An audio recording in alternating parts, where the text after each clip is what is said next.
ఈరోజు మనం అల్లం పచ్చడి తయారీ చూసుకుందాము. అల్లం పచ్చడి తయారు చేసే విధానం. హలో అండి, ఈరోజు నేను అల్లం పచ్చడి తయారీ చూపించాలనుకుంటున్నా. నేను ఒక కప్పుడు అల్లం ముక్కలు తరుక్కొని శుభ్రంగా కడిగి ఒక 30 మినిట్స్ వరకు ఆరేసుకున్నాను. సేమ్ ఇదే బౌల్లో బెల్లము, చింతపండు చూడండి. సేమ్ అదే బౌల్లో అదే కొలతతోటి బెల్లము, ఇప్పుడు చింతపండు సేమ్ క్వాంటిటీ చింతపండు కూడా తీసుకోవాలి. ఇప్పుడు ఈ చింతపండుని మనము 2 to 3 టైమ్స్ శుభ్రంగా కడుక్కొని ఉడికించుకుందాం. చింతపండు మునిగేంత వాటర్ తీసుకొని ఇప్పుడు దీన్ని గుజ్జుగా చిక్కగా దగ్గరికి మనము బాయిల్ చేసుకోవాలి. మధ్య మధ్యలో చింతపండుని కలుపుతూ ఉండాలి. ఈ వాటర్ కన్సిస్టెన్సీ అంతా పోయి ఇది చింతపండు అంతా గుజ్జుగా చిక్కగా అయ్యే వరకు మనము దీన్ని మరగబెట్టుకోవాలి.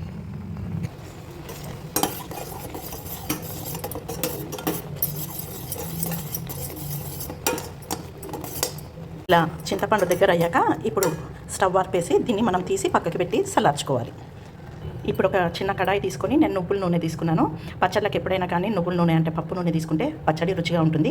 కొంచెం అంత నువ్వుల నూనె తీసుకొని అల్లం ఫ్రై చేస్తాను. మనము అల్లం ముక్కలు తరుక్కొని ఎంత తడి ఆరిపోయే వరకు మనము ఆరేసుకుంటే, అంటే తడి లేకుండా మనం తీసుకుంటే అన్ని రోజులు అల్లం పచ్చడి నిలువుగా ఉంటుంది. అల్లం ముక్కల్ని లో ఫ్లేమ్లో మంచిగా దూరగా బ్రౌనిష్ కలర్ వచ్చే వరకు మనం మంచిగా మిగిలిన తడి అంతా ఆరిపోయి మంచిగా ఇది ఫ్రై అయ్యేటట్టు చూసుకోవాలి. లైట్ బ్రౌన్ కలర్ వచ్చాక ఈ అల్లం ముక్కల్ని మనం వేరే ప్లేట్లోకి ట్రాన్స్ఫర్ చేసుకొని చల్లారనివ్వాలి. వేరే ప్యాన్ తీసుకొని నేనైతే 2 టేబుల్ స్పూన్ల ఆవాలు, 1 టేబుల్ స్పూన్ జీలకర్ర, 2 టేబుల్ స్పూన్ల ధనియాలు, టీ స్పూన్ మెంతులు వేసాను.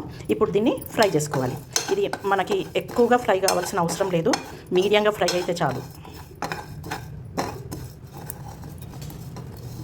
వీటిని ఫ్రై చేసి పౌడర్ చేసుకోవాలన్నమాట. ఇలా వేపుకున్న పచ్చడి మసాలాని పౌడర్ చేసి ప్లేట్లోకి ట్రాన్స్ఫర్ చేసుకోవాలి. ఇప్పుడు ఫ్రై చేసి పెట్టుకున్న అల్లం ముక్కలు, ఒక 10-15 ఎల్లిపాయ రెబ్బలు పొట్టు తీసినవి తీసుకొని మిక్సీ పట్టుకోవాలి. ఇలా వేయించిన అల్లమును ఎల్లిపాయ రెబ్బల్ని మిక్సీ పట్టాక ఇందులో మనము పక్కకు పెట్టుకున్న బెల్లాన్ని వేసి మళ్ళీ మిక్సీ గ్రైండ్ చేసుకోవాలి. ఈ విధంగా అల్లం, బెల్లము, వెల్లుల్లిని ఫైన్ పేస్ట్గా గ్రైండ్ చేసుకోవాలి. ఇంతకుముందు అల్లం వేపినప్పుడు కడాయిలో కొద్దిగా నూనె ఉండే కదా, అదే నువ్వుల నూనెలో నేను ఇంకొద్దిగా ఆయిల్ యాడ్ చేసి ఉడికించుకున్న చింతపండుని ఇందులో వేసి వేపాలి. ఇలా ఉడికించుకున్న చింతపండుని ఆయిల్లో వేసి వేపుకోవాలి.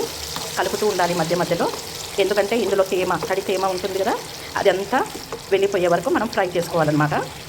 చింతపండు ఎప్పుడైతే అడుగంటుకొని కనిపిస్తుందో అప్పుడు తేమ అంతా పోయినట్టు. అప్పటి వరకు మనము మీడియం ఫ్లేమ్లో పెట్టి మనం దీన్ని ఇలా ఫ్రై చేస్తూ ఉండాలి.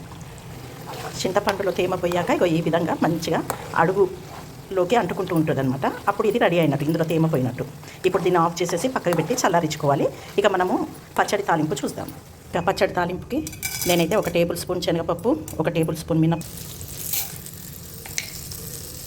1 టేబుల్ స్పూన్ ఆవాలు, 1 టీ స్పూన్ జీలకర్ర, ఒక 1/2 టీ స్పూన్ ఇంగువ, ఇప్పుడు ఎండుమిర్చి, 7-8 రెబ్బల ఎల్లిపాయలు, కరివేపాకు ఉంటే కరివేపాకు కూడా వేసుకోవచ్చు.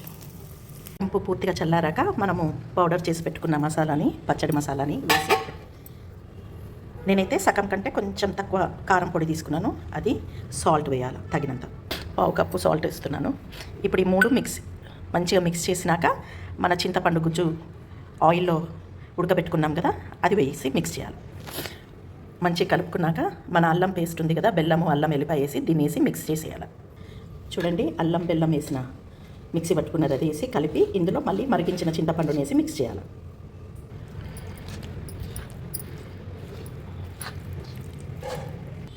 అల్లం పచ్చడి రెడీ. దీన్ని మనం ఒక కంటైనర్కి ఎత్తుకునే ముందు ఉప్పు తగినంత సరిపడిందా లేదా చూసుకొని దీని కంటైనర్లోకి ట్రాన్స్ఫర్ చేసుకోవాలి.